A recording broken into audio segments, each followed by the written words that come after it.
un'epoca come quella nella quale noi viviamo, cioè in un'epoca di globalizzazione, ammesso che la globalizzazione non sia stata dichiarata fallita dagli shock che stiamo vedendo, la cosa più potente che noi abbiamo si chiama marchio. Noi non competiamo sulla quantità al ribasso, noi competiamo sulla qualità e sul nome, sull'eccellenza dei nostri prodotti. Questo però richiede una difesa di quelle eccellenze. Significa ovviamente che una parte del lavoro la deve fare lo Stato nazionale, significa anche rispedire al mittente tentativi di aggressioni da parte delle istituzioni europee, perché quando si dice che l'Europa prende in considerazione l'ipotesi di riconoscere il Prošek, non è solo un'aggressione al vino più venduto nel mondo e più imitato al mondo, e quindi uno dei tanti simboli del cosiddetto Italian sounding, vuol dire anche devastare tutto il principio delle denominazioni di origine, che è la fine per un sistema che invece sulla denominazione d'origine, quindi sul legame tra tradizione, territorio e eccellenza, ha costruito la forza della sua economia. Per cui noi ci siamo perché capiamo dove l'Italia deve andare economicamente per questi produttori, e poi ovviamente liberare queste imprese già in sofferenza dai troppi vincoli che oggi rendono un imprenditore un eroe moderno. Non è normale avere una nazione che invece di fare sistema con te ti combatte. Nelle altre nazioni dietro i grandi produttori c'è lo Stato, da noi c'è prima devi combattere lo Stato e poi forse la concorrenza estera. E sul Nutri-Score semplicemente il governo deve fare le barricate, perché il Nutri-Score, va ricordato, è un brevetto di un'agenzia del governo francese. Non giochiamo. Il Nutri-Score è uno strumento con il quale legittimamente altre nazioni provano a difendere i loro prodotti contro i nostri.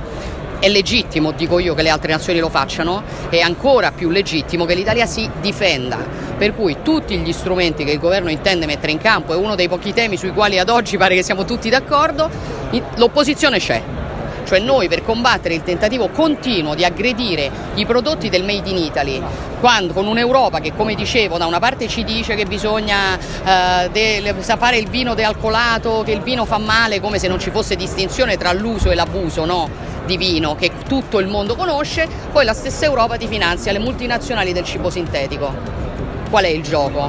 Il gioco è andare verso produzione da parte delle grandi multinazionali, tutti prodotti uguali, possibilmente sintetici. Questo comporta dover uccidere tutte le produzioni di eccellenza, quindi il sistema Italia è la grande sfida del nostro tempo. Per noi la sfida è difendere l'identità, la sfida di altri è annullare l'identità, ma noi siamo identità, senza l'identità non abbiamo più niente.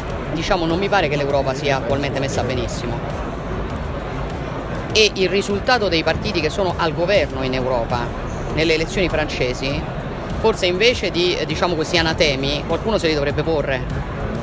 Vogliamo parlare dell'1,9% del Partito Socialista? No, vogliamo parlare di quelli che ti dicono che va tutto bene. Poi ci sono milioni di persone che votano in modo diverso. Perché? Perché chiedono risposte che l'attuale mainstream non è in grado di dare. Questo è un tema. Il fatto di bollare sempre chi prova a fare delle critiche come un impresentabile, non dico solo dei politici, ma delle milioni, decine di milioni di persone che li votano, è ridicolo ed è cinico, perché guardi, la Le Pen durante il primo turno è stata coccolata dalla stampa mainstream in funzione anti-Zemmour, perché era più funzionale al ballottaggio contro Macron. Da ieri sera che sta al ballottaggio è tornata a essere il mostro. Ma veramente crediamo ancora a tutte queste idiozie? Io non voglio dire, non ci sono rappresentanti del partito dei conservatori europei in questo ballottaggio, no, però io posso parlare per me. Io critico questa costruzione europea, propongo un'Europa confederale piuttosto che un'Europa federale, e ti dicono sei nemico dell'Europa. No, forse sono io che non sono nemico dell'Europa, perché per me l'Europa dovrebbe essere un gigante politico e un nano burocratico. Invece noi oggi abbiamo un gigante burocratico e un nano politico, l'abbiamo visto anche nelle vicende ucraine.